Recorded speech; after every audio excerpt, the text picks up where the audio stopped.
ክብልክ ጽውዖ መድህነይ ኢለክ ጽቅዖ ባርያ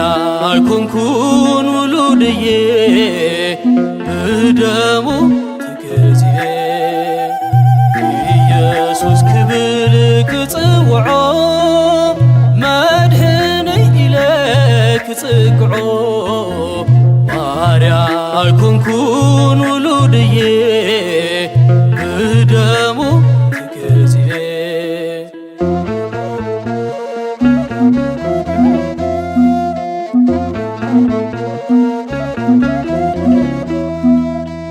ዓለማት እንከይተፈጠሩ ዝነብረ ኣብ ክብሪ መንበሩ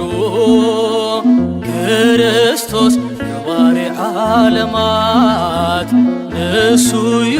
ኣምላከ ፍጡራት ኢየሱስ ክብልክ ጽውዖ መድህነይ ኢለክ ጽቅዖ ባርያ ኮንኩን ውሉድዬ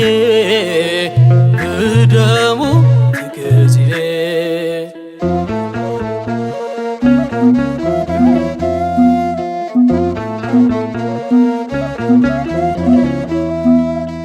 ብግርማ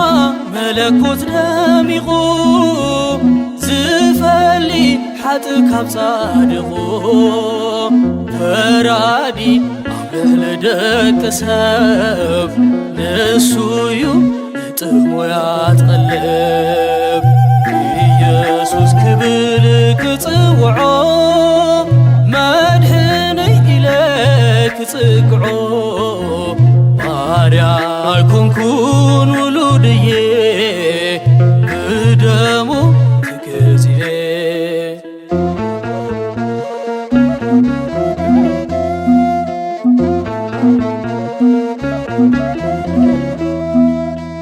ዘላለም ክውደስ ዝነብር ንደቁ ብኽብሪ ዘንብር ብሞቱ ዝሃበና ሕይወት ንሱዩ ንጽሙዓት ርዌት ኢየሱስ ክብልክ ጽውዖ መድህነይ ኢለክ ጽቅዖ ባርያ ኮንኩን ውሉድዬ ብደሙ ተገዝየ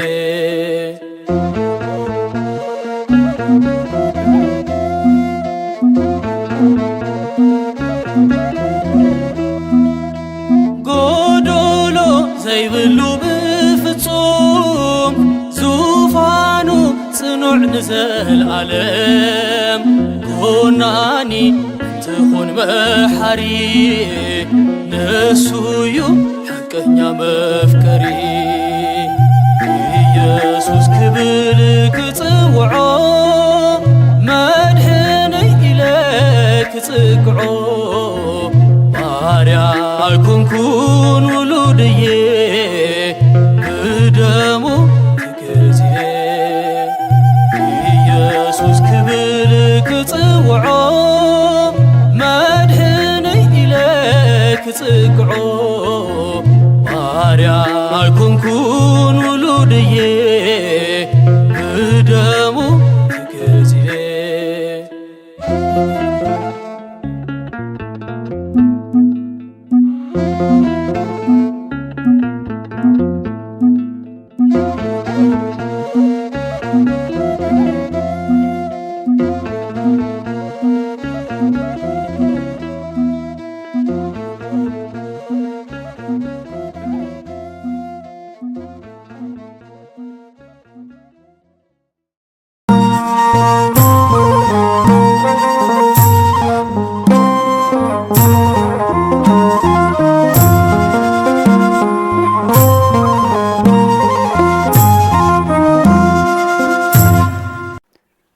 በስመ አብ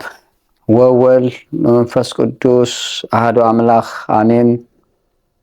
ናይ ሰራዊት ጌታ እግዚአብሔር ከም ኃጢአትና ከም በደልና ከይረአየ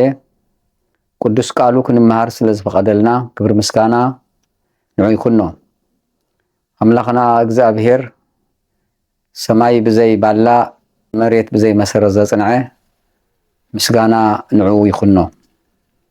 እግዚአብሔር ዝፈትወኩም ብክርስቶስ ክርስቲያን ተባሃልኩም ኦርቶዶክሳውያን አመንቲ ኣብ ኩሉ ኩርናዓት ዓለም ኮንኩም ነዚ ቃል ትሰምዑ ተከታተሉ ዘለኹም ከመይ ጸኒሕኩም ያለኹም ሰላምና እግዚአብሔር ኣብ ዘለኹም ይብጻሕኩም ናሐዋርያት አቦታትና ምስጢሩ ዝገለጸ አምላኽና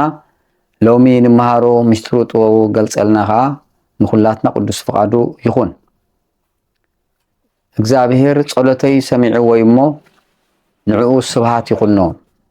ኣብ መዝሙረ ዳዊት 28 ቁጥሪ 6 ቅዱስ ዳዊት ብዙሕ ጊዜ ጸሎት ይጸልይ ነይሩ ናብ አምላኽ ጸሎት እንታይ ምዃኑ ዳዊት ስለ ዝፈለጦ ጸሎት ማለት ሓገዝ ንእግዚአብሔር ምሕታት ማለት እዩ ጸሎት ማለት ምስ እግዚአብሔር ምርኻብ ምዝርራብ ማለት እዩ ጸሎት ማለት ሓሳብካ ምስ እግዚአብሔር ዘለካ መግለጺ ማለት እዩ ጸሎት ማለት ምስጋና ማለት እዩ ብጸሎት ኢኻ ምስጋና ናብ እግዚአብሔር ተቀርብ ጸሎት ማለት ልክዕ ሰብ ምስ ሰብ ብዘረባ ወይም ብኢሜይል ብፋክስ ብቴሌፎን ከም ድራኸብ ወዲ ሰብ ምስ እግዚአብሔር ድራኸበሉ መንገዲ ሓደ ጸሎት እዩ ስለዚ ጸሎት ንእግዚአብሔር ሓገዝ ምሕታት ምዃኑ ስለ ዝፈልጥ ምስ ኣቦኻ ምዝርራብ ምስ ፈጣሪኻ ምዝርራብ ምዃኑ ስለ ዝፈልጥ ልክዕ ጸገም ክገጥመካ ከሎ ሸኽሚ ተኸቢድካ ክትወድቕ ተደሊኻ ንሰብ ሓገዝ ተሓቶ ኢኻ ሓገዝ ክትሓቶ ከለኻ ገዲፉካ ኣይከድን እዩ ይሕግዘካ ማለት እዩ ሓግዘኒ ትብሎ ይሕግዘካ ጸሎት ማለት ንእግዚአብሔር ሓግዘኒ ማለት እዩ በረኸራት ኺልካ ክትወድቕ ክትደሊ ከለኻ ሓገዝ ከድልየካ ከሎ ዝሕግዘካ ኣካል ኣብ ዝሰኣንካ ሰዓት ፈተና ክጨንቀካ ከሎ ፈተና ክኸበካ ከሎ መሬት ብገፋሓ ክትጸበካ ከላ ፈታዊኻ ጸላኢኻ ክኸውን ከሎ ናይ ውሽጣዊ ሽግርካ ሰብ ምርዳእ ክኣቤልካ ከሎ ወላ እኳ ሓገዝ ተሓተትካ ተሓገዝ ትደልዮ ልዕሊ ዓቕሞም ክሕግዙኻ ዋላ እንዳደለዩ ልዕሊ ዓቕሞም ስለ ዝኾኖም ስለዚ ነዚ ኩሉ ክገብር ዝኽእል ኣምላኽ ኢኻ ጸሎት ትጽሊ ስለዚ ዳዊት እዚ ስለ ተረድአ ፈተና ስለ ዝገጠሞ ሓደ ግዜ ጥራሕ ደይኮነ ክልተ ግዜ ሰለስተ ግዜ ሙሉእ ህይወቱ ካብ ንእስነቱ ክሳብ ፍጻሜ ህይወቱ ንጉስ ዳዊት ሃገር ዘመሓዳድር ነበረ ካብ ፈተና ተፈልዩ ይፈልጥን እዩ እቲኦም ዘገጠሙ ፈተናታት ኮላይ ዳዊት ኣቦና ተሳጊርዎም እዩ እቲ ቅድሚኡ ዝነበረ መፈንጠራ ሰይርዎ እዩ ትቀንበር ሰይርዎ እዩ ተሳጊርዎ እዩ እዚ ኮላይ ብጉልበተየ ብሓይለየ ኣይኮነን ዝብለና ዘሎ እግዚአብሔር ጸሎተይ ሰሚዑ እዩ ስለዚ ንዕኡ ኮላይ ስብሃት ይኹኖ የመስግን እዩ ዘሎ ዳዊት ኣቦና ንጉስ ሳኦል ልዕሊ 4 ዓመት ኣብ ኤንጌደን በረኻታት ከምኡን ኣብ ናይ ይሁዳ በረኻታት ልዕሊ 2 ክፍለ ጦር ሰራዊት ክተትኢሉ ከሳጉጎ ህይወቱን ከጥፍእ ቤተሰቡን ዓሌቱን ከጥፍእ ኣብ ዝዘመተሉ ሰዓት ንእግዚአብሔር ሓገዝ ሓቲቱ እግዚአብሔር ኮላይ ይሕፈሮን ስለዚ ኣብ ቀዳማይ ሳሙኤል ምዕራፍ 24 ቁጽሪ 20 ንጉስ ሳኦል ምስ ሙሉእ ሰራዊቱ ምስ ሙሉእ ዕጥቁ ኣብ ዳዊት ቁጽጽር ስር ይወዲቑ ስለዚ ንዓኻስ ህይወትካ ሂብኒ ነይሩ እግዚአብሔር ናይ እግዚአብሔር ቁቡእ ግን ኣነ ኢደ ያባኻ ግን ኣይትንክፍን እየ ኢልዎ ኣይዳፋፈርን እየ ኢልዎ ክንትፈልጥ ኢኻ ሰናፊልካ ብድሕሪት ቆሪፀካ እየ ኢልዎ ክሳብ ክንዲዚ ኣብ ኢዱ ሂብዎ ነዚ ሕጂ እግዚአብሔር ጸሎተይ ሰሚዑ እዩ ንሳኦል ካብ ኢድ ሳኦል ንኸምልጥ ይጽልይ ነይሩ ዳዊት ሓገዝ ንኣምላኽ ይሓትት ነይሩ ካብ ሳኦል ፈተና ምስ ሓለፈ ብጸሎት ናይ እግዚአብሔር ተሓጊዙ እንደገና ከዓ በአቤሴሎም ፈተና መጽዮ ብወዱ መንግስቱ ክምንጥሎ ኣብ ዘሳጉጎ ሰዓት ሳብ ናይ ደብረ ዘይቲ ጎቦታት እምባታት ዳዊት እንዳበኸ ጥራሕ እግሩ ተሸፋፊኑ ዝኩሉ ዓቀበታት ክወጽ ከሎ እዚ ፈተና ከቢድ ዝነበረ ፈተና እዚ ብጸሎት ብእግዚአብሔር ኃይል ይወጽይዎ መንግስቱ ሰልጢስ መንግስቱ አዳላዲሉ ለንር 40 ዓመት ዝኣክል ኣብ እስራኤል በመንፈሳዊ ተዓዊት በስጋዊ ምሕደራት ዓዊት ሓሊፉ ዳዊት ነዚ ሕጂ ትመወዳታ እግዚአብሔር እቲ ጸሎተይ ሰሚዕኒ ዝብለሎ ጸሎቱ ካብ ፈተና ናይ ሰይጣን ካብ ፈተና ናይ ሳኦል ካብ ፈተና ናይ አቤሴሎም ወዱ ዝተፈጸመሉ መጥቃዕቲ ብጽኑዕ ጸሎት ምስ እግዚአብሔር ዘሎ ርክብ አጥቢቁዩ ዳዊት አቦና እቲ ፈተና ሓሊፍዎ ስለዚ ዳዊት ጸሎተይ ሰሚዒ ዝብለና ዘሎ ሎሚ ከም እግዚአብሔር ፈቃድ ንምሃር ኣብ ጸሎት ዙርያ ክኸውን እዩ ጸሎት ከምቲ ፈተና ገጥመና ከሎ ከም ዳዊት አቦና በርቲዕና ተጸሊና ናት ፈተና ክንሓልፎ ስለንኽእል ጸሎት ምፍላጥና ገዳሲ እዩ መን ጸሎትና ዝቅበል ተቀባሊ ጸሎት መን እዩ ክንፈልጦ ይግባእ ጸሎት ዝቅበል ጸሎትና ዝሰምዐና እግዚአብሔር እዩ ኣብ ማቴዎስ ወንጌል ምዕራፍ 6 ቁጥር 9 አንቱም ሰሰበት ጸልዩ ከመዝበሉ ንስኻትኩም ግን ክትጸልዩ ከለኹም ከምዚልኩም ጸልዩ ኣብ ሰማይ ትነብር አቦና ኢልኩም ኢሉ ናይ ጸሎት ዝርዝር አምሂርና ኢየሱስ ክርስቶስ ክብር ምስጋና ይኹን ወድንግል ማርያም ጸሎት ጸልዩ ዝበለና ባዕሉ እዩ ጸልዩ ኢሉ ዘተባብዐና ባዕሉ እዩ ክንጸልይ ዘረድአና ባዕሉ እዩ ስለዚ ጸሎትና ዝቅበል ንሱ እዩ ናይ ውሉድ ጸሎት ትቅበል ልመና ትቅበል አደያ ውሉድ ኮላይ ነዲኡ ልመና ይስከፍኒ አሐፍርኒ ንምንታይ ካፍታ ዲኡ መሰል ኣለዎ ናይ ዲኡ ዝኾነ ነገር ንሱ ክጥቀም ክልምን ክሓታሳ ክትገብረሉ ናይ ዲኡ ዝኾነ ኩሉ ነገር መሰል ኣለዎ ስለዚ ነዲኡ ክልምና ኣይጣራጠርን እዩ ኣይስከፍን እዩ ኣይሐፍርን እዩ ኣይፈርሕን እዩ መሰል ኣለዎ ናይ ውልድነት መሰል ስለ ዘለዎ ይልምና ንሕና ንእግዚአብሔር ንልምኖ እንታይ ስለ ዝኾንና ኢና ንዝብል መሰል ኣለና ናይ እግዚአብሔር ውልድነት ደቂ እግዚአብሔር ስለ ዝኾንና አቦና ናይ አቦና ዝኾነ ነገር ክንጥቀመሉ መሰል ኣለና እዚ መሰል መን ይህብና እዚ መብት መን ይህብና ኣብ ዮሐንስ ወንጌል ምዕራፍ 1 ቁጥሪ 12 ናብ ወጎኑ መጽዩ ወጎኑ ተቀበልዎን እቶም ስሙ ዝኣመኑ ተቀበልዎ ግን ናይ ውልድነት ስልጣን መሰል ተዋሂብዎም ይዝብለና ነቶም ዝኣመና ብስሙ ዝኣመና ተቀበልናዮ ክርስቶስ ወዲ ድንግል ማርያም ካብቶም ሰለስተ አካል ሓደ አካል ናይ ባህሪ አምላኽ እዩ ብናይ ባህሪ መለኮት ምስ አብ ምስ መንፈስ ቅዱስ ስልጣን ሓደ እዩ ስለዚ እሱ ብርቱዕ ሓያል ናይ ዘለዓለም አምላኽ ዘለዓለም አቦ እዩ ኩሉ ክገብር ዝኽእል እሱ አልፋ ኦሜጋ አልሻዳይ እዩ ኩሉ ክገብር ዝኽእል እሱ ድልምን ደይኮነስ ዝልመን እሱ ኢልና ተቀበልናዮ ዝኣመናዮ بسمو بأول نفسك تطمقنا نحنا نايز غير ولدنت سلطان هيبنايو ولدنت علينا سلازي كم تقولع نديو خدمنا مسلن مبتن تتقيمو كي تسكف كي فرح خمز لمنا خم تقبروا له عد نحنا ابونا مسل سلازي تهيبنايو دقو سلازي قلنا نلمنو مالتيو سلازي نلمنو مو زدلي نان لمنو ኣብዚ መሬት ዘሎ ድዩ ኣብ ሰማይ ዘሎ ኣብ ግዚያዊ ዓለም ዘሎ እቲ ብዘለዓለማዊ ዝሓልፍ እቲ ዘይሓልፍ ንስጋ ዝጠቅም ድዩ ንነፍሲ ዝጠቅም ንልምኖ እሱ ኮላይ ይህበና እሱ ጋ ይህበና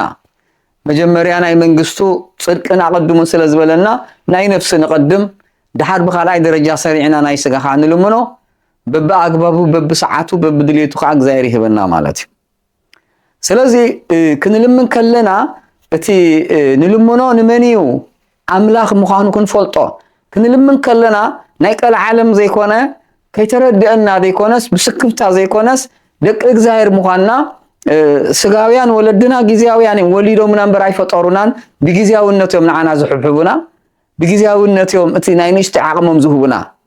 አምላኽና እግዚአብሔር ግን ፈጢሩና እዩ በግዚያው ዘይኮነ ብዘለዓለማውነት ከይዓቀነ ኩሉ መሊኡ ዝህብ ሂቡ ሂበ ዘይብል ዘየስተሓፍር አምላኽ ዓቅሚ ስለዘለዎ ንልምኖ ኢና ግን እግዚአብሔር እቲ ለማምና ክንፈልጦ ግን ይደልዩ ንኣብነት ልመና ለሚኖም እግዚአብሔር ዝሰምዖም ኣብ መጽሓፍ ቅዱስ ንርአይ እስከ ኣብነት ክኾንና እዩ ምክንያቱ እቲ ኣግባብ ኣለማምና ክንፈልጦ ኣገዳሲ ስለ ዝኾነ ምን እዮም ለሚኖም እቶም ለሚኖም እግዚአብሔር ዝሰምዖም ኣብ መጽሓፍ ቅዱስ ሓደ ተወሰኑ ጥቅስ እስከ ንርአይ ንኣብነት ኣብ ትንቢተ ኢሳይያስ ምዕራፍ 38 ቁጥሪ 15 ዘሎ ቃል ክንርኢ ከለና ሕዝቅያስ ንጉስ ይሁዳ ንእግዚአብሔር ለሚንዎ እዩ ነይሩ እንታይሉ ለሚንዎ ምክንያቱ ወዲ አሞጽ ኢሳይያስ እግዚአብሔር ብኡ ገይሩ መልእክቲ ሂብዎ ተዛሃቦ መልእክቲ ቆላይ ናባይቱ መጾሉ ጊዜ ሰዓቱ ስለዝኣኸለ ቤት ከአክብ ኢልዎ ስለዚ ከቢት ንሞት ዘብጽሕ ሕማም ሓሚሙ ስለዝነበረ እዚ ኸዓ ካብቲ ሕማም ንኽድሕን ብዙሕ ጻዕርታት ይገብር ነይሩ ናይ ይሁዳ ንጉስ ሕዝቅያስ ድሓር እግዚአብሔር ብኢሳይያስ ገይሩ ኣይትድከም ምክንያቱ ዝሕማም መጽኡ ዘሎ ንሞት እዩ ናፍቲ ተበልካስ ክትሓወይ ኣይትኽእልን ኢኻ ምክንያቱ ናትካ ሕማም ንሞት ዘብጽሕ ሕማም ስለዝኾነ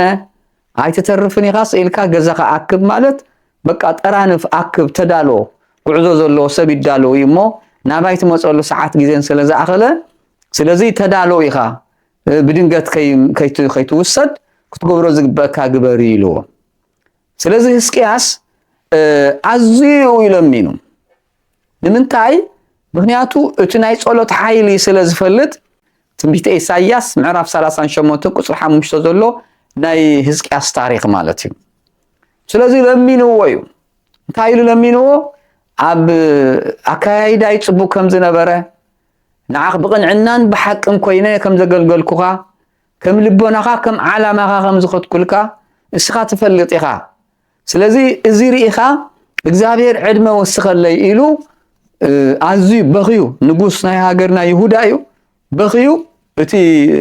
ጸሎት ልመኑ ብብኽያት ተዓጀበ ነይሩ ንጉስ እዩ ሰውነቱ ዝቅ ኣቢሉ በኽዩ ዕድመ የድልየኒ ጎይታ ሆይ ምክንያቱ ስለ ዘይተዳለኹ ንዓኻ ዝሕጉስ ስራሕ ይስራሕኹን ዝጎደለኒ ነገራት ኣሎ እቲ ዕድመ ደልይዎ ዘሎ ንኻልእ ኣይኮነን ስለዚ ጸልዩ እግዚአብሔር ቀጥታ በኢሳይያስ ወዲ አሞጽ ገይሩ መልሲ ሂብዎ ሕዝቅያስ ጸሎትካን ብኽያትካን ሰሚዕልካ ኣለኹሞ ኣብ ዕድሜኻ 15 ዓመት ወሲኽልካ ኣለኹ ኢልዎ ስለዚ ሕዝቅያስ ናብ እግዚአብሔር ጸልዩ እግዚአብሔር ኩላይ ጸሎቱ ሰሚዕዎ ከም ዳዊት ከምኡ ኩላይ ኣብ ቤተ ሳይዳ ዝነበረ ኣብ ዮሐንስ ወንጌል ምዕራፍ 5 ቁጥሪ 6 ዘሎ ሳብ 8 ጸበል ዝሕጸብ ዝነበረ 38 ዓመት ዝነበረ መጻጉ ጸሎቱ ሰሚዕዎ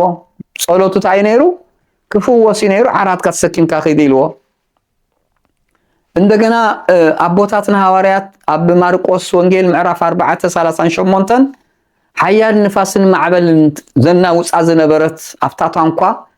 ስለዚህ ንክርስቶስ ቀስቂሶሞ እሱ ዝቅስ ኮይኑ ይኮነን ነገር ግን ቀስቂሶሞ ማለት ስጋ ስለዝለበሰ ስለዚህ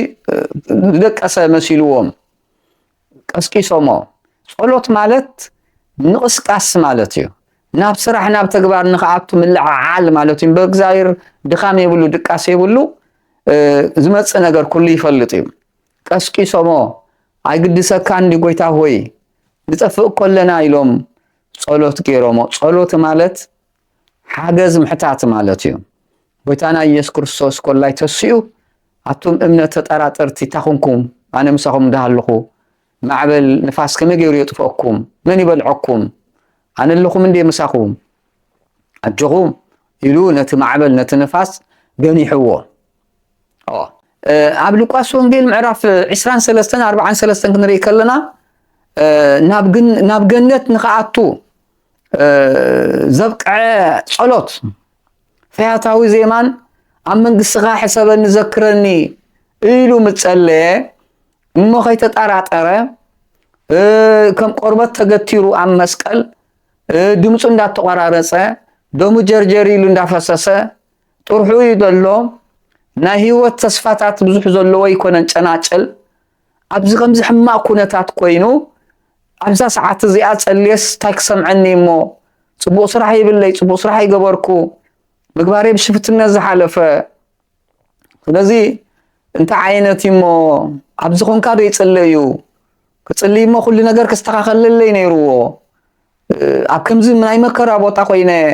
ኣብዚ ኮንካ ከይጽለይ ድዩ ከይበለ ምክንያት ከይቀረበ ቀጥታ ጸሎቱን ኣብ ጎይታ ይብሲሱ ምስራኤ ናይ መለኮት ስልጣን ደሎ አምላኽ ምዃኑ ናይ ዓለም ገዛኢ ምዃኑ ንኣዳም ዝፈጠረ ስጋ ለቢሱ ደቂ ሰባት ንኸድሕን ኣብ መስቀል ከም ተሰቀለ ቤዛ ክኸውን ካሕሳ ክሕስ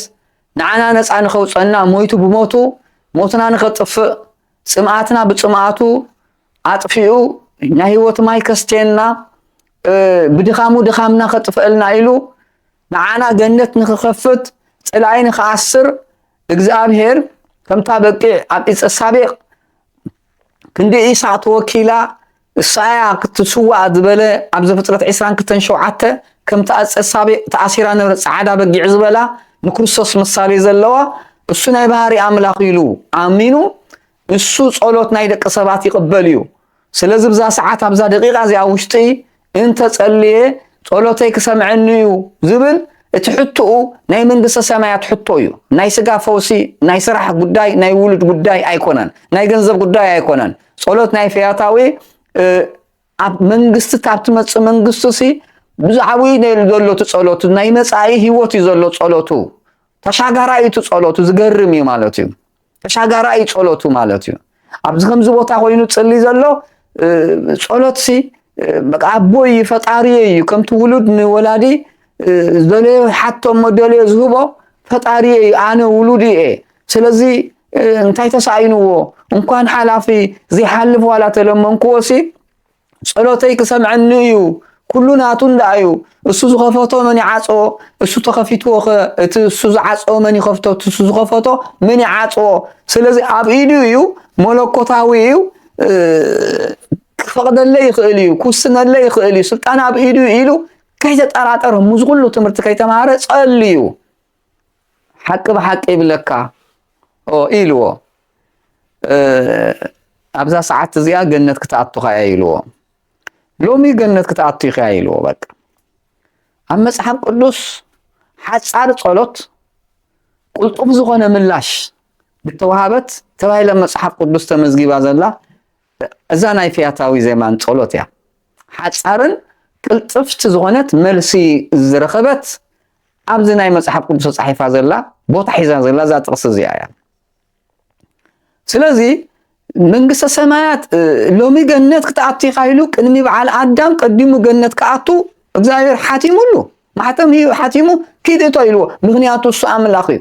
ትማሊ ገነት ዝፈጠረ ድሓር በዓሉ ዝዓፀዋ مليش والله كفيتو قاعدتو يلو يسدلو أملاخ سلزخونه نايباري أملاخ سلزخونه سقال بيسي أم قرانيو تسقيلو زلو أملاخ تزي كون نيرو جنت خفت زخيل جنت كعطو زخيل ني أملاخ سلطان ከምዚ ሞይት ኣይምተደፋፈረ ነይሩ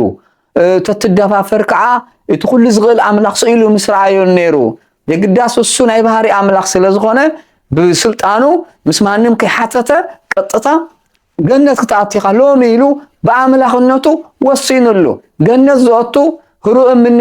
ንውሃቤ እንዳበለ መንግስተ ሰማያት ከኣቱ ናብ ሲኦል ከኣቱ እሱ ዝውስን ኣምላኽ ጥራሕ እዩ ኣምላኽ ስለ ዝኾነ ሎሚ ገነት ክትኣትኻ ኣነ በኣምላኽነተይ ወሲነልካ ኣለኹ ኢልዎ እዚኦም ጠቐስኩልኩም ናይ ስጋ ይኹን ናይ ነፍሲ ጸሎታት እዮም ኣብ መጽሓፍ ቅዱስ ተጻሒፎም ዘለዉ ቶም ተወሰኑ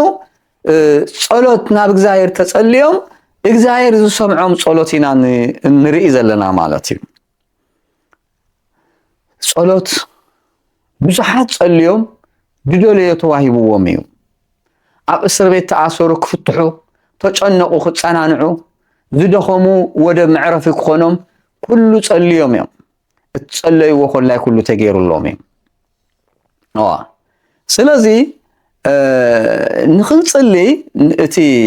ንጸሎትና ተሰማዓይ ክኸውን ሕጂ ንሕና እንታይ ኢና ክንገብር ዘለና ምክንያቱ ዳዊት ጸሎቱ ተሰሚዕለይ ኢሉ ንእግዚአብሔር ከመስግን ርኢናዮ ኢና ንምንታይ እግዚአብሔር በቲ ዝደልዮ መንገዲ ከይዱ ጸሎት ተሰሚዕሉ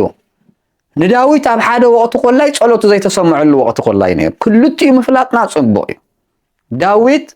ክልቲኡ ዘምህረና ንዓና ኣብ ካልኣይ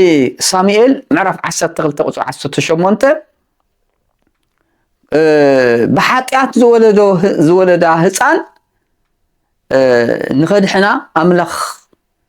داوود سبعي حيزو صليو ايبلعني ايستني إلو يحزني نيرو بحر تعبت تبلو ابي نغس داوود اتوم حشاخرو كنغوري يبلنان مخنياتو غناخي موتت حميمه خلا አይበድን የዝበለና ይመለስን የዝበለና ሕጅን ተዳ ሞይታን ተልናዮ አብሰውነቱ ገለ ነገር ከገብርዩ ኢሎም ተጨኒቆም እንዳሃለው ዳዊት ግን ከምዝ ሞተ ተቆልዓ ስለዚህ ፈለጠ ስለዚህ ክዳኑ ተኸዲኑ ተቀባቢው ዋ እንታውን ካዳ حميمه خላ አይበልዕኒ ሰቲኒ ኢልካ ብጾም ብጾሎት ካብ ሰብ ተፈሊኻ ክንደይ ተብል ነርካ አይመለስን ኢልካና حجن مويتا مسبلناكا كما يدا ايز ነገር ዝዳ ተረጋጊ ኻይሎሞ ምክንያቱ ኣብ መጀመሪያ ኣነ ዝጾም ጽሊ አይበልዕኒ ኢለ ሱብዓ ዝሕዝ ነበርኩ ኣምላኽ ልመናይ ጸሎተይ ሱብዓይ ሰሚዑስ ነታ ቆልዓ እንተፈወሰለይ ተመሓረለይ ኢለ እግዚአብሔር ካብ ወሰዳ ከመልሳይ ኽእልኒ ኣነ ኢና ባዝ ኸይት ኢሎም ስለዚህ ዳዊት ነዛ ቆልዓ እዚ ኣነ ኸድሕን نزا قال عزي أنا خطرف صلاة صليو سباي حيزو زاهر جنا يسمعون مغنياتني حاتيات قال عسلزو بحاتيات سودا سلزو خنت بحاتيات يولدوا زاهر صلاتي يسمعون إجزاهر صلاتي يسمعيو زاهر صلاتي يسمعون لله كما يزبل صلاتنا نسمع انتينا نقبر زلنا زي مفلات أقداسيو مجمريا امنت يدلينا اتنصليو صلات بامنت تعجب كون الله فاتاو زيمان انتوي نتزاربكم تذكركم امنتيو اب مسقل تسقيلس انا شفتا يا حطياتنيا يلو كي تسكفه صلوتنا بأملاخ زقربه امنتي زي امنتي زي خغبرليو اي حفرنني روح املاخيو زابهير كم حاتياتي كم بدلك راي صلوتك سمعني يلو يو امنتي بهال زي ماتيوس وانجيل معرف 15 قصر 28 اتا كان انا ويتسبيتي بزغبرتو بامنت تعجبت صلوت أنت سبيتي كنت مناتكي قبرلكي كما غزبل سبب إسرائيل يرعخوني الواي ويتا قالي حميمات من اللامو أمو تقاريب الله ንስኻ ንጉስ ኢኻ ንስኻ ፈጣሪ ኢኻ ርሑቕ ኢኻ ናብ ብዙሕ ቦታ ወሲደያ ኣይተኻኣሎምን ናብ ብዙሕ ሕክምና ናብ ጥበባት ዶ ናብ ኩሉ ኸይደ ኣይተኻኣሎምን ስለዚ ንዓኻ ግን ይከኣለካ እዩ ኢላቶ ኣይ ንውሉድ ተባሂሉ ዝመፀ ምግቢ ንኣኽልብቲ ኣይግባኣን እዩ ክብላ ከሎ እዎ ጎይታይ ኣነም ከልቢኤ ግን ከልቢ ኮላይስ ናይ ጎይተአን ርፍራፊ ይበልዓየን እሞ ኣነ ንጎይታ ነቶም ደቅኻ ተባሂሉ ዝመፀ ንእስራኤል ዘስጋ ንእስራኤል ዘነፍስ ተባሂሉ ዝመፀ ነህንኩ ዝሓቱ ዘለኹ ኣነ ካብኦም ድተረፈ ርፍራፊ እዎ ከልቢኤ ከልብን ርፍራፊ ናይ ጎይታ ተብል እያ እዚ ሕጂ ጎይታ ተገሪሙ ኣንቲ ሰበይቲ ከምቲ ዝኣመንከ ይገበረልኪ ኢልዋ ጎይታስ ኣይሕፍረንን እዩ ትሕቲ ኢለ ዝቅ ኢለ እንተደኣ ለሚነዮስ ጥዑይ ሰብ ለባም ሰብ ፅቡቕ ሰብኣውነት ዝስምዖ ሰብ ኳስ ተለሚንካ ኣይሕፍረካን እዩ ደለኻዮ ነገር ወሳሲኹ እኮ ይበካ እዩ ዓብይ ሰብ ለባም ሰብ ለጋስ ሰብ ኣምላኽ እዩ እሱ ሩሕሩሕ እዩ ክህበኒ ኣነ ይጠራጠርን ኢሉ ከምቲ ቆልዓ በዲኡ ዘይጠራጠር ዝኣምን ዝልምን ስለዚ እምነት ኣድሊ እዩ ማለት እዩ ከም እምነት ክይገበረልክ እንቲ ሰበይቲ ኢልዋ ጸሎት ንጽልዮ ጸሎት ብእምነት ክዕጀብ ክኽእል ኣለዎ እምነት የድሊ እዩ ጸሎት ካሊእ ትሕትና የድሊ ብትሕትና ክዕጀብ ኣለዎ ጸሎት ኣብ ሉቃስ ወንጌል ምዕራፍ 18 ቁጥሪ 13 እቲ ቀራጽ ተባሃለ ኣብ ቤተ መቕደስ ኣትዩ ክጽልይ ከሎ መጽሓፍ ቅዱስ ዘቐሚጡልና ዘሎ ቅንዕ ኢሉ ሰማይ ክጥምት ኣይደፈረን ርእሱ ድፍእ ኣቢሉ ደረቱ እንዳድቀቐ ጎይታ ሆይ ሰማይ ቅንዕ ኢለ ክጥምት ዘይግበአኒ ኣነ ባርያኻ ሓጢኣተኛ ኣብዚ ቤተ መቕደስ ጠጠው ክብል ዘይግበአኒ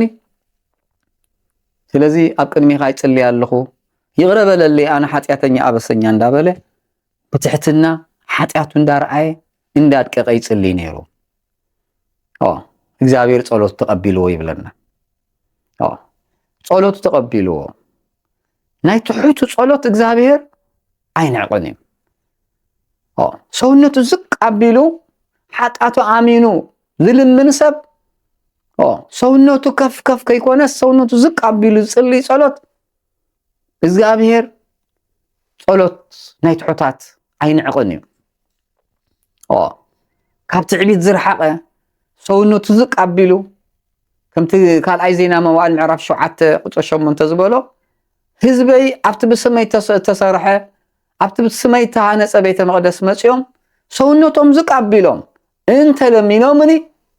ኣነ ኾላይ ጸሎቶም ክሰምዖም እየ ኢሉ ኢየሱስ ጎይታና እግዚአብሔር ንሰሎሞን ቃል ኪዳን ዝኣተወሉ ማለት እዩ ሰውነቶም ዝቅ ኣቢሎም ብፍልጦቶም ይኹን ብሃፍቶም ይኹን ብሓይሎም ይኹን ብሊቅነቶም ይኹን ብጸጉኦም ብብዙሕ ተኣምራቶም ከይተመክሑ ሰውነቶም ከም ቀራጭ ዝቅ ኣቢሎም እንተደልዮምኒ ናባይ ተጸልዮም ኣነ ክቕበሎም እየ ናትና ጽቡቕ ኣገልግሎት ናትና ጽድቂ ናትና ቅድስና እንዳረኣና ናይቶም ካልኦት ጎደሎታት እንዳረኣና ንሕና ሰውነትና ብሉጻት ኮይና ኣብ ቅድሚ እግዚአብሔር ኣብ ቅድሚ ሰብ ንሪኦ ጸሎት ዘይኮነስ ኣነ ካብ ኩሉ ዝነኣስኩ እየ ኣነ ሓጢኣተኛ እየ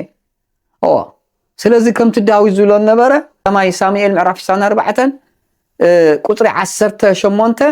ንጉስ ናይ እስራኤል ንመን ኢኻ ክትሰጉጉ መጺኻ ንኸልቢ ነቲ ፍልሖ ነቲ ቁንጪ ንጉስ ናይ እስራኤል ተባሂልካ ክንዲ ዝክፍለ ጦር ሒዝካ መጺኻ ዳዊት ነቲ ፍልሖ ነቲ ጻጸ ነቲ ዝሞተ ከልቢ ንጉስ ናይ እስራኤልስ ነዚ ሓደ ወታደር እኮ ይበስሖ ስለዚ ሰውነቱ ዝቅ ዘብል ነይሩ ዳዊት ኣቦና ከም ቀራጽ ኣይኮይና ጸሎትና ክነቕርብ ጸሎትና ምእንቲ ተቐባልነት ክረክብ ስለዚ ትሕትና የድሊ ማለት እዩ ከም ፍቃዱ ሳልሳይ ደረጃ ከም ፍቃዱ ኮይና ክንልምን ይግባና ሓደ ነገር ከም ፍቃዱ ናብ እግዚአብሔር ንልምኖ እግዚአብሔር ጸሎትና ከም ዝሰምዐና ንፈልጥ ኢና ይዝብል ኣብ ቀዳማይ ዮሐንስ ምዕራፍ 5 ቁጥሪ 14 ዮሐንስ ወንጌላዊ ማለት ከም ፍቃድና ዘይኮነስ ከም ፍቃዱ ንኣብነት ፍቃድና እግዚአብሔር ጽቡቕ ነገር እዩ ፍቃድና እግዚአብሔር ሰብቅተለለይ ሰባት ፈለይ ኢልካ ዝግበር ጸሎት እዚ ፍቃድና እግዚአብሔር ኣይኮነን ሰብ ንኽትጎድእ ዝግበር ጸሎት ናይ እግዚአብሔር ፍቃድ ኣይኮነን እዚ ስለዚ መጀመርያ መንፈሳዊ ከይሓተትካ ብመንፈሳዊ ህይወት ከይጎልመስካ ኣምላክካ ከይፈለጥካ ብመንግስተ ሰማያት ድሉ ከይኮንካ ስጋዊ ጥራሕ ተሓቶ ፍቃድና ኣይኮነን እዚ ምክንያት ፍቃድና እግዚአብሔር መጀመርያ ጽድቅን መንግስቱ ድሎ እዩ መጀመርያ መንፈሳዊ ውህብቶ ይደሊ እግዚአብሔር መጀመርያ ንጽልዮ ጸሎት ፈያታዊ ዜማን እቲ ዘይተምሃረ እኳ ጸልዮ ጸሎት ኣብ መንግስቲ ክሕሰበኒያ ኣብ መንግስቲ ክሕሰበኒያ ስለዚ እቲ ከም ዓላማ ናይ እግዚአብሔር እንታይ እዩ እንተይልና ከም ፍቃዱ ኮይንካ ምጽላይ ኣብ ሓደ ቦታታት ከም ዝብሎ ከምኡታት ኣለው ፍቃድና እግዚአብሔር ዘይኮነ ንኣብነት ሓንቲ ደነይረን ይበሃላስ እዘን ኣደዚአን ምስ ጎረቤተን ስለተባኣሰ ዓባየን ባእሲ ስለዝነበረን መጻርርተን ስለዝነበረት በዚ ምክንያት ጊዜ ይጽበያላ ነይረን ድሓር ጎይታ ኮላይ ክምህረን ስለደለየ እዩ ብለይቲ መጪወን ተገሊጹለን ኣንቲ ብረኽቲ ጓለይ ሕጂ ለምን እንደለኽዮ ክበክ መጽ የለኹ ኢልወን ብለይቲ ምን ዳልካ ኢለንኦ ኣነ ፈጣሪኺ እየ እሞ ደለመንክዮሲ ክበክ መጽ የለኹ ግን ኣነ ክበክ ተኾይነ ንዓኺ ሓንቲ ክበክ ከለኹ ነታ መሓዛኸ ነታ ጎረቤት ግን ክልተ እየ ዝህባ ነታ ጎረቤት ግን ነታ ፈታዊት ነታ ተቀርበት ግን ክልተ እየ ዝህባ ንዓኺ ሓንቲ ተይበክ ንዓ ክልተ ንዓኺ 10 ተይበክ ንዓ 20 ንዓ 50 ተይበያ ንዓኺ 100 ስለዚ ዕፅፍ እየ ከመይ ደኣ ጎይታዬ ኣነ ለሚነካ ንዓኺ ረኺበካ ኣነስ ንሳይ ደኸመት ብድቁሳስ ከመይ ጌርካ ዳ ዕፅፍ ትህባ ኢላ መጻርታ ስለ ዝኾነት ትከራኸሮ ጀሚራ ንጎይታ ማለት ከራኸሮ ጀሚረን ኣይ መቋት ገንዘብ ናተይ እንዲው ኣብ ገንዘበይ ሞታቲክን ንግሆ ዝሰርሐን ምሸድ ዝሰርሐን ሓደ ደመወዝ ክቦ ይኽእል ፍርቂ መዓልቲ ዝኣተወን እንደገና ሙሉ መዓልቲ ዝኣተወን ንክልቲኦም ደመወዞም ሓደ ክገብሮም ይኽእል እዚ ናተይ ገንዘብ ስለ ዝኾነ ኣብቲ ናተይ ሞንታቲክ ኢልዎን ጎይታ ኣነ ኸም እየ ስለዚ ናይ ባዕለይ ዝውስን ድሓር እሞ ክሓስብ ዕድል ሃበኒ ጽቡቕ ድሕር ተወሰነ ግዜኻ መጽዮን ሓሲብክን እዎ ሓሲበ ስለዚ ንዓይ ሓንቲ ተሂብካንስ ነታ ጎረቤተይ ክልተ እያ እወ እምበኣር ሓንቲ ዓይነይ ኣፍስሳ ኢሉኖ ንምንታይ ከም ዝብላ ዘለዋ እሰን ሓንቲ ዓይነን ተፈሲሰን ታመሓዘአን ኮላይ ክልተ ዓይነን ክፈሳ ማለት እዩ እዚ ሕጂ ፍቃድና እግዚአብሔር ዲ ኣይኮነን ኣይኮነን ስለዚ እግዚአብሔር ኣረዲ ወንጌጋ ምዃኑ ንሱ ፍቃድና ኣምላኽ ኣይኮነን እዚ ፍቃዱ ኮይና ክንልምን ኣለና ንትእከለ እሰረለይ ንእከለ ጉድአለይ ኢልና ንጽልዮ ጸሎት ስለዚ ንዓና እንታይ ዝገብረና እግዚአብሔር ከም ፍቃዱ ኣይኮነን እዚ ደይ ክሰምዐና ክእል ጸሎትና ማለት እዩ ስለዚ ካሊ ጸሎትና ኣብ ቅድሚ እግዚአብሔር ክስማዕ ክንገብሮ ዝግበአና እንታይ እዩ ጸሎትና እቲ ዝደለናዮ ክሳብ ዝህበና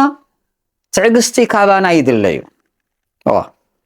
ኣብ ዕብራውያን ምዕራፍ 10 ቁጥር 36 ከም ፍቃዱ እንዳተጸበኹ ነታ ተስፍኡ ተዛሃበኩም ተስፋ ክትረኽብዋ ክትዕገሱ ኣገዳሲ ነገር ይብል ቅዱስ ጳውሎስ ፍቃዱ እንዳፈጸምኩም እታ ዝሃበኩም ተስፋ ክትረኽቡ ትዕግስቲ የድልየኩም ይብል ትዕግስቲ የድልየኩም እዩ ጸሎት ንገሊኦም ከም ፈያታዊ ዜማን ኣብ ሓደ ደቂቕ እግዚአብሔር ክምልሰሎም ይኽእል እዚ ናይ ፍቃድ እግዚአብሔር እዩ ንዘካርያስ ተሪእና ኣብ ሉቃስ 1 ኮላይ ምሸምገለ እዩ ልምድታት ኣብውን ኣብ ሰበይቱን ዝነበረ ጠጠው ክሳብ ዝብል ጸሎቶም ኣይሰምዖምን ኣብ መወዳእታይ ጸሎቶም ሰምዒዎም ዋላ ነብርሃምን ስለዚ ጸሎት ንገሊኡ ቀልጢፉ ክሰምዖ ይኽእል ንገሊኡ ንጉህ ክሰምዖ ይኽእል ኣምላኽ ንገሊኡ ፍርቂ መዓልቲ ንገሊኡ ምሸት ክሰምዖ ይኽእል እዩ ስለዚ ካባና እንታይ ይድለይ ትዕግስቲ የድልይ ማለት እዩ ዓቕሊ የድልይ ማለት እዩ ምክንያቱ እቲ ዝደለናዮ ነገር ንክንረክብ እግዚአብሔር ናይ ባዕሉ ግዜ ስለ ዘሎ እቲ ናይ ባዕሉ ግዜ ክሳብ ዝኣክል ንሕና ክንዕገስ ይግበአና ብትዕግስቲ ኢና እቲ ዝደለናዮ ነገር ክንረኽቦ ንኽእል ካሊእ እግዚአብሔር ጸሎትና ንክሰምዐና ኩሉ ግዜ ክንገብሮ ዝግበአና ከም ፍቃዱ ክንነብር ኣለና ከም ፍቃዱ ክንነብር ይግበአና ስለዚ ካሊእ ጸሎትና ንኸይስማዕ ዝገብርዎ ነገራት እንታይ እዮም ኢልና ክንርኢ ከለና ጸሎትና ከይስምዑ ዝገብርዎም ነገራት ሓደ ቂም እዩ ቂም ጸሎትና ንኸይስማዕ ክኽልክሎ ይኽእል እዩ ኣብ ማቴዎስ ወንጌል ምዕራፍ 5:24 ዘሎ ናይ እግዚአብሔር ቃል ማለት እዩ ኣብ ማቴዎስ ወንጌል ናይ እግዚአብሔር ቃል ተጻሒፍልና ዘሎ እቲ ጸሎትኩም መጀመርያ መስዋዕትኩም ቅድሚ ናብቲ ተመባእኩም ናብቲ መስዋዕት ቅድሚ ምቕራብኩም ኣብቲ ኣፍ ደገ ቀምጥዎ እሞ ተመሊስኩም ምስ ተባኣስኩሞ ተዓረቁ ይብል ናይ እግዚአብሔር ቃል ተዓረቁ ይብል ቂም ኣወግድዎ ይብል ስለዚ ናይ እግዚአብሔር ቃል ከም ዝነግረና ዘሎ እዚ ቂም ጸሎትና ናብ ሰማይ ከይዓርግ ክኽልክሎ ይኽእል እዩ ምክንያቱ እግዚአብሔር ፍቅሪ ስለ ዝኾነ ከመይ ጌርና ንኽእል እሞ ኣባሪርኒ ሽመይ ኣጥፊእኒ ከምዚ ገይሩ ህይወተይ ኣባላሽኒ ከምዚ ገይሩኒ መሬተይ ከምዚ መንጢሎምና ከምዚ ደቅና ሰበይትና ከምዚ ገይሮምና ኣሕዋትና ከምዚ ገይሮምና ከምዚ ገይሩኒ ከምዚ ገይራትኒ ብህይወተይ ብጸጋይ ብክብረይ መጺኒ ካብ ስራሕ ክባረር ገይሩኒ ከምዚ ገይሩኒ ዶ ደጊሙለይ ዶ ገለ ገይሩለይ ዶ ከመይ ገይረ ክወፀለይ ሰብ እንዲ ከመይ ገይረ ይኽእሎ ይኸብድ እዩ ግን ቂም ትበሃል ነገር ተዘይርሒቕናያ ግን ጸሎትና ግን ክሰምዐና ደይክኽእል እዩ ንምንታይ እግዚአብሔር ትደልዮ ነገር ምፍላጥና ኣገዳሲ እዩ ኣብ ማቴዎስ ወንጌል ምዕራፍ 6:9 እንስኻትኩም ንሕና ዝበደልና ይቕረ ከም ንብል ንስኻም ይቕረ በለልና እዩ ንሕና ዝበደለና ይቕረ ክንብል ኢና ንስኻ ኮላ ይቕረ በለልና ኢና ንብሎ ዘለና ኣብቲ ናይ ጸሎት ናይ ኣብ ሰማይ ትነብር ኣቦና ኣቡነ ዘበሰማያት ማለት እዩ ምትላልያ ክኾነና ማለት እዩ ስለዚ እቲ ዝበደለና ሓውና ይቕሬታ ከይበልናዮ ይቕረ በለልና ክንብሎ ከለና ንእግዚአብሔር ነታልሎ ኣለና ማለት እዩ ኣብቲ ጸሎት ንሕና ይቕረ በለልና ክንብሎ ተኾይንና ነቲ ዝበደለና ሓውና ይቕረ ክንብሎ ኣለና ተዘይ ኮይኑ ግን ታ ጸሎት ተሰማዒት ኣይኮነትን ምክንያቱ ኣብ ሰማይ ትነብር ኣቦና ስምካ ይቀደስ መንግስትኻ ትምጻእ ፍቃድካ ኣብ ሰማይ ከም ዝኾነ ከምኡ ድማ ምድሪ ይኹን ናይ ዕለት እንጀራና ሎሚ ሃበና ንሕና ዝበደሉና ይቕረ ከም ንብል ንስኻም ሓጢኣትና ሓደገልና በደልና ሓደገልና እያ ትብል ይቕረ ክንብል ኢና ይቕረ በለልና እያ ስለዚ ይቕረ ከይበልና ይቕረ በለልና ንብሎ ግን ንእግዚአብሔር ነታልሎ ኣለና ማለት እዩ ንኣብነት ሰብ ኣብ ዘፍጥረት ምዕራፍ 45 ቁጥሪ 5 ንርኢ ከለና ዮሴፍ يحواتو 11 حواتو دق يعقوب بأمن غيرهم قطقيطوم يوم ناب غدغاد دبريوم يوم قتلو فتينو مخان ابيوم اتحالام يلوم اقاليلوم يوم اسكي حلمغا توصيات كانري كاينا تاز حلم كاي حلمي نسغا نغوس اب زفان تقميتكا اب تحتيخا كتغزنا نعانا بالعلينا كونكا نسغا تسجدنا نحنا نسجدلكا اسكندريه كاينا حلمغا تحلامي مصيلو يلوم اباچ يوملو اقاليلومو احواتيوم نابونا يدي حواتيوم مغان مصابيهم زاهر سلازي خلكلهم كموت سلازي كاله فقادو سلازي نبره سبب زي غزيو سلازي موت سلازي مريسوم كعب عيسى ارشقا شيطوموني اسماعيلاويان ناب ግብጽ خيدو እሱ ያክል መልሶ በህይወት እንዳለው ነቦም ነው ያቆብ ኮላይ አራዊት በሊዓቱ አይሎም ናይ ክዳኑ ቀንጢጦም ብናይ አራዊት ደም ገይሮም ለخيوم ፀይቆም ይሆ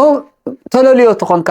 እዚ ናይ ወድኻ ክዳን ይመስል አራዊት በሊዓቱ አይሎም አርዲኦሞ ክሳብ ዒንቱ ክሳብ ዝጽልመት ገይሮሞ ከይሞት ኮሎ ሞት መርድ ተረዲኡ ማለት ነው ያቆብ አብ እስራኤል ከምዚ ገይሮሞ ጊዜ ምስ ወጸሉ ስለዚህ ሶም ኮላይ ተገላቢጦሽ ኮይኑ ተሰዲዶም ናፍት ግብጽ ዘሎም ስወረዱ ዮሴፍ ግን ቦታ ተዋሂቡ አብ ግብጽ ሓላፉ ኮይኑ ምስተራኸቡ ቀትለና ይገድፈናኒ የሚሎ ዮሴፍ ተዛረበም ዘረባ ግን አነ ተፈጡን ዲኹም አነ ሓውኩም ብቅርሽ ዲሸጥኩምኒ እስኹም አነ ስለዚህ አጆግ ማይ ትፍርሑ እግዚአብሔር ናይ ብዙሓት ህይወት ከድሕኒሉ ቅድሚኹም እዩ ሰዲድኒ እግዚአብሔር ኢሉ አትዓሪቅዋ ማለት ቂም መሐስ ገዲፉስ ስኹም አይኮንኩም እንሰጊኩምኒ ስኹም አይኮን ኢሉ ምንም ሕማቅ ቃላት ከይተዛረበ ሕነ ከይፈደ የጥራሕ ደይኮነስ ሕማቅ ቃላት ከይተዛረበ እግዚአብሔር ንብዙሓት ህዝቢ ሽግሮም ክቀርፍ ኢሉ አቀዲሙ ሊኹንን ግብጽ ኢሉ ካብ ቂም ነፃ ኮይኑ ርኢናዮ ማለት ስለዚህ ቂም ሓስለ ደይግባ አብሊ ኪዳን እዚ ቂም ሓዘሎም ንሕዋቶ ማለት ንሓው ገዲፉሎም እዩ እዚ ግን ቂም ሓዘሎም ማለት እግዚአብሔር ግን ገዲፍዎም ማለት አይኮን እግዚአብሔር ግን ቀጽዕዎም ዝበደለ ሰብ የግዲ መቅጽዕቱ አይተርፍን ካብ እግዚአብሔር ዋላ ቂም አይተሓዝ ማለት እዩ ሕነ ድፈዲ አምላክ ስለዘሎ መቅጽዑ ይተርፈን እዩ ولا يوسف يقصعيم ولا حنا يفديلو فقري رئيوم አሎ ስለዚህ እግዚአብሔር ግን ንሕዋ 430 ዓመት ግን ቀጽዕዎም እስራኤል ብሰንክ ዮሴፍ ዝገበርዎ ግዕዒ ማለት ኣብ ቀዳማይ ሳሙኤል ምዕራፍ 24 ቁጽር 20 ምን አሎ ንጉስ ሳኦል ንዳዊት ተዛረቦ ጸላኢ ኣብ ኢዱ አትዩስ ኣብ ቁጽር ውዒሉስ ብነጻ ዝገድፎ ምን አሎ ጽቡቅ ጌርካለ ያለኸ ኣብ ኢትካ ቁጽር አውዒልካኒ አይቀተልካንን ስኻና እግዚአብሔር ሰቢኻ እግዚአብሔር ከምቱ ዝገበርካይና አይድካ ጽቡቅ ይፍደይ ካይሉ ንጉስ ሳኦል ቂም ይሓዘሉን ስለዚህ ከምቱ ዘሳጎጎን ንኽሰጎየ አይበለንሞ ቂም ጸሎትና ናብ እግዚአብሔር ከይተዓርቅ ክትክልክለና ትኽእል እያ ስለዚህ ቂም ክንሕዘ ይብልናን ክንገድፎ ካብ ልቦናና ክነውጾ ኣለና ብተኻለና መጠን ሰብ አይንበድሎ ጥራሕ ይበድለና ብተኻለ መጠን ግን ተደጋጋማይ ክጎድአና ደሊ ሰብ ጥራሕ ክንጥንቀቕ ይግበአና አቡ ልቦናና ግን ቂም ግን ክንሕዝ ግን አይግበአናን ከም ክርስቲያን ማለት እግዚአብሔር ጸሎትና ክሰምዓልና ተኮይኑ ቂም ክንሕዝ አይግበአና ካሊ ክንነጽሃለና ክንነጽሃለና ካብ ኃጢአት ክንነጽሃለና በምንታይ ብንስሐ ማለት ናልባት ኃጢአትና ተዘይነጽሂና ግን ጸሎትናም ክዕንቅፈና ይኽእልና ብዝጋይ ቀልጢፉ ከይስማዕ ማለት እዩ ኣብ ትንቢተ ኢሳይያስ ምዕራፍ 59 ቁጽሪ 1 እግዚአብሔር ኢዱ ካብ ምድሓን አይሓጸረትን እዝኑ ካብ ምስማዕ አይደንቆረን ዓይኑ ካብ ምርኣይ ተሸፈነትን ጸሎትናትኩም ከይሰምዐኩም ግን እግዚአብሔር ናትኩም ኃጢአት ደበና ኮይና ጋሪዳቶ ይዝብል ኃጢአት ጸሎትና ናብ እግዚአብሔር ከይትበጽሕ እቲ ደለናዮ ነገር ግዳጅ ከይትፍጽመልና ኃጢአት ክትክልክለና ትኽእል እያ ማዕጾ ኮይና ክትክልክሎ ትኽእል እያ ስለዚህ ብተኻለና መጠን ንስሓ ብምእታው ምስ ኣባት ንስሓ ብምርኻብ ክንነጽህ ይግበአና ለውጥ ክነምጽእ ትሕማቕ ምግባርና ሰብ ንውድሎ ሰብ ነሸግሮ ሰብ ፈተና ንኾኖ እዚኦም ሕማቃት እዚኦም ክንርሕቆም ይግበአና ጸሎትና እግዚአብሔር ክሰምዐና ተኮይኑ ማለት እዩ ስለዚ ካብ ትዕቢትም ነፃ ክንወፅእ ኣለና ብትዕቢት ተዓጂርካ ዝግበሩ ጸሎት ከምቲ ኣብ ፈሪሳዊ ኣነ ክልተ ግዜ ኣብ ሰሙን ይጽሊ ክልተ ግዜ ኣብ ሰሙን ኣስራት ይኸፍል ይጸውም ይጽሊ ከምዚ ቀራጽ ዘይገበርካኒ ኢሉ ኣብ ሉቃስ ወንጌል 18 ቁጽሪ 11 ናይ ትዕቢት ቃል ተዛሪቡ ክጽሊ ከሎ ተካህን ናይ ኦሪት ማለት እዩ እግዚአብሔር ግን ጸሎቱ ይሰምዖን ይዝብለና ስለዚ ብትዕቢት ተዓጅብካ ሰብነትካ ከፍ እንዳበልካ አብይ በጽሑ እንዳበልካ ብትዕቢት ገብሮ ነገራት እንዳቃለልካ ሰባት ከም ሰብ ከቆጸርካ ብትዕቢት ኣነ ካብ ኩሉ ይበልጥ እንዳበልካ ትገብሮ ነገር ጸሎትና ተቀባልነት ዘይክሉ ሆሊ ካሊ ናይ መወዳእታ ምምላስ የድሊ ደይ ምምላስ ባዕሉ ጸሎትና ደይ ክስምዐና ይኽእል እዩ ምንታይ ኣብ ሚክያስ ምዕራፍ 3 ቁጥሪ 7 እንታይ ዝብል እስኻትኩም ተመለሱ ኣነም ናባኻትኩም ክምለስ እየ ዝብል ብጸሎት ብንስሓ ብጽድቂ ናብ እግዚአብሔር ክንምለስ ኣለና ተዘይ ተመሊስና ግን እግዚአብሔር ደይ ክምለሰና ይኽእል እሞ እንት ክምለሰና ጸሎትና ምንት ክሰምዐና እግዚአብሔር ክንምለስ ይግበአና ናብ እግዚአብሔር ማለት እዩ እሞ ተማሃርናዮ ትምህርትን ህይወት ይግበረልና ጸለናዮ ከምቲ ዳዊት ጸሎት የተሰሚዕ ዝበለ ናትና ጸሎት ኮላይ ከም ናይ ዳዊት ጸሎት ክሰምዐና እግዚአብሔር ቅዱስ ፍቃዱ ይኹን ተማሃርናዮ ትምህርትን ህይወት ይግበረልና ፍጻሜና ይጸብቀልና